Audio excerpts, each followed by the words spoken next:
Zakah on grains and fruits.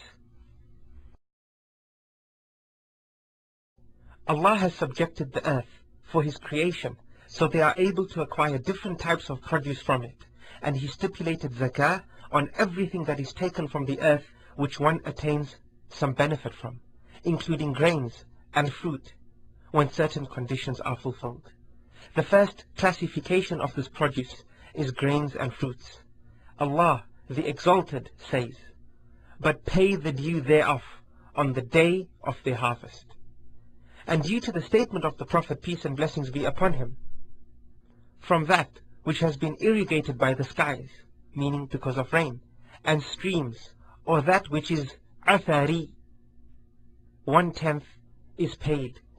And as for that which was irrigated by a nabah, half of 1/10 is paid. Conditions have been laid down for grains and fruit upon which zakah is compulsory. The first being that they should be stored goods. So if they are for daily consumption, no zakah is payable on them. Another condition is that they should be measurable. That is, it should be among the products that are usually weighed in awsuqs. This is drawn from the Prophet's statement, peace and blessings be upon him. There is no zakah on grains or dates until such items weigh up to 5 awsuqs. If it is not part of that which is usually weighed in awsuqs, for example, vegetables and herbs, then zakah is not due on it. Zakah is not compulsory on grains and fruit unless they are grown for the purpose of cultivation and production on agricultural farms. However, zakah is not due on that which is cultivated for only the farmer's personal use. The nisab that makes zakah on the grains and fruit compulsory is 5 awsuqs. This equals 300 prophetic sa'as.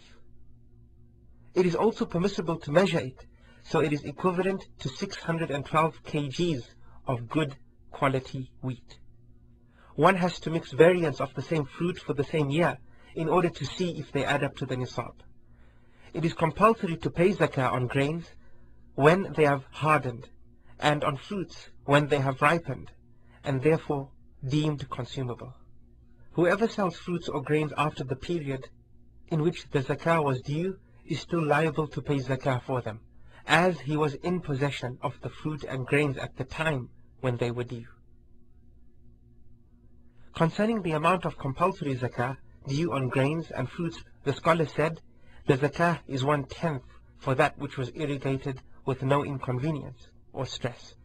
That is, that which was irrigated by rain and the streams. Whereas it is half of 1/10 for that which was irrigated through some degree of stress and hardship. That is, that which was irrigated with water from wells.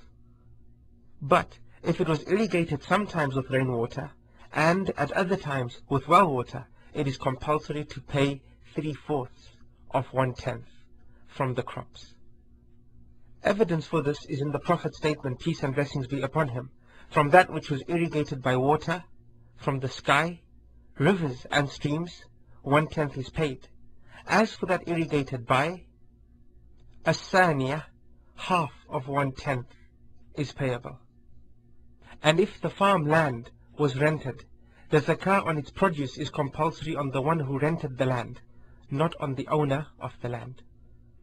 But the owner has to pay zakah on the rent he receives from the land if it reaches the nisab by itself or when it is added to his other capital or trade. And if 1 lunar year has lapsed on this amount, it is permissible to pay the zakah from the money he owns or from the price of the dates or crops when it is sold. This is according to the needs and any likely gains for the poor at the time. Due to the mercifulness of Islam, the burden of zakah has been removed from those whose grains and fruits have become spoiled, if there was no negligence on their part. If he, however, intentionally damages them or was negligent, he still has to pay the zakah for them.